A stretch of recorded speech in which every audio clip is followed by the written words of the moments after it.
Welcome. In today's video, we want to look at how to create local and foreign customers. Right. This is what we want to look at today. Now, for you to create both local and foreign customers, first you have to come to customers.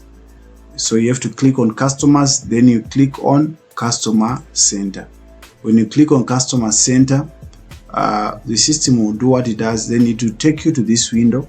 You now have to come here and click this arrow pointing down against new customer and job.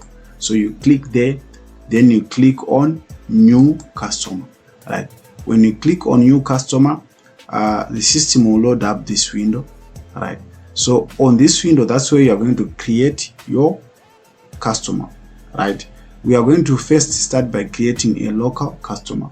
All right. So for us to create our customer, let's say we've got this customer, Ocean Waves.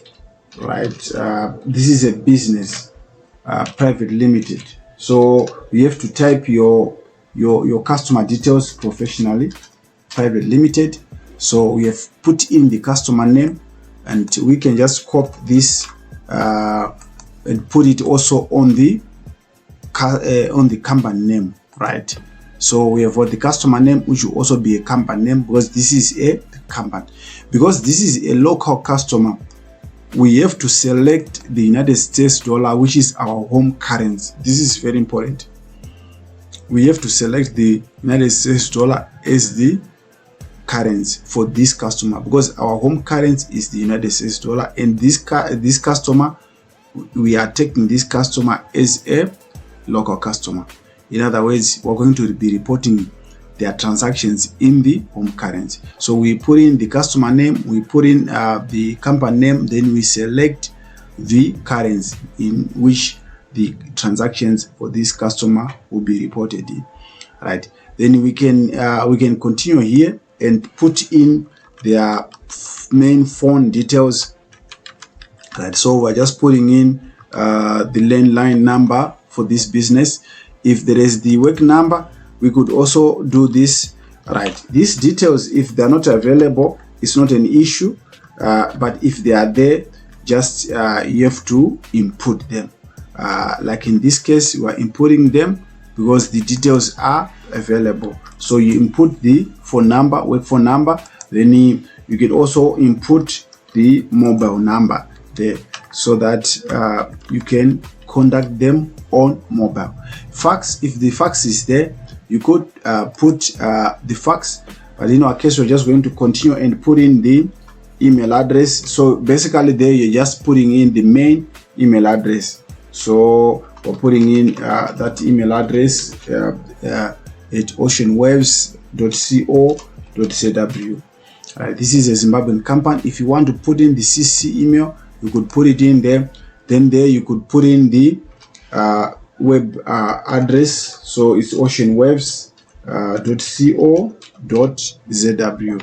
If there is any other information that you need to put, that you have to put, you could put it there. So basically, this is how you put it, the information. Then down here in the invoice bill too, you could now put in the address, right? So you put in the address, number 2. It's number 2 Sparta Road, right? So this company is based in Southampton, then Harare, right? So you could just put in those details, then you can copy this to ship to, right? It can bring up this, just click on OK, then OK. So you have got that. So basically, you have put in the details, and you have selected, more importantly, you have selected the currency for this customer, because this is very important. As you be processing transactions, you'd find the currency that you have selected here is very important. Now we are done on the address info. You can continue and set up payment settings. If you allocate accounts for your customers, you could set up the customer account there number. So this is an internal numbering, your own internal numbering, and they are putting in an account number for this customer. Then if you also set up credit limits, you could put in the credit limit there. It means over and above this, you won't be able to process more than 50,000 for this customer. Then here you could select the payment terms. It all depends with your payment terms. In my case, I'm just selecting net 30 days, right? Then if they were preferred delivery methods, you could actually select there. Then preferred payment methods, you could also select. If it is cash, you could select that. If you wanted to feed in credit card information, if it was applicable, you could feed in that information. So once you're done, you could continue to VAT. If you are registered for VAT and you are charging VAT to your clients, it means if this customer is taxable, you're going to select that. If the customer is non-taxable, exempt, you could select that. Then obviously you could select the country this customer comes from. In this case, we're just going to select other. Then you could put in the VAT registration code there. That is, if the client or the customer is charged the VAT. So in other words, if we're charging VAT, we're going to put tax, then we're going to put other, then we're going to put in the VAT registration number. Then on additional information, you could actually just put in the type of customer. Is this customer a referral from advertisement, or is it a retail or a wholesale? So depending on the types that you have, you could actually select the type of customer. And if you have got sales reps, you could actually select your sales rep there. Then if you have got job information, like probably you want to link jobs, you could put in the information there. But I think what is important is for you to ensure that you have filled in this information well.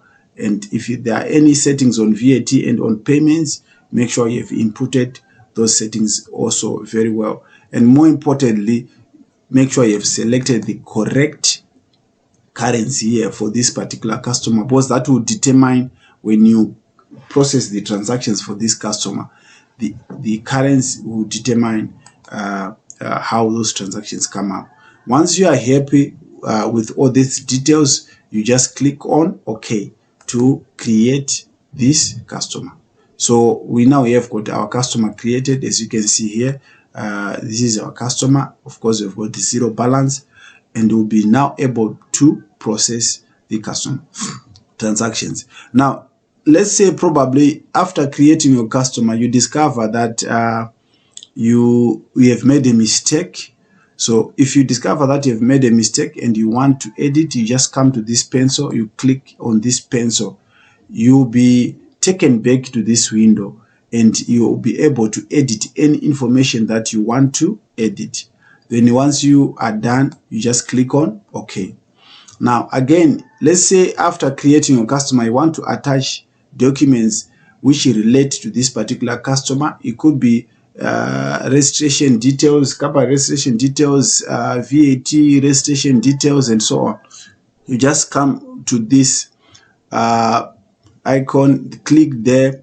Then when you click there, you are given an opportunity to either load from your computer, or to scan, or to take from a document center, right? Whichever way you do it, once you have inputted the, or scanned or imported the documents, you then click on done.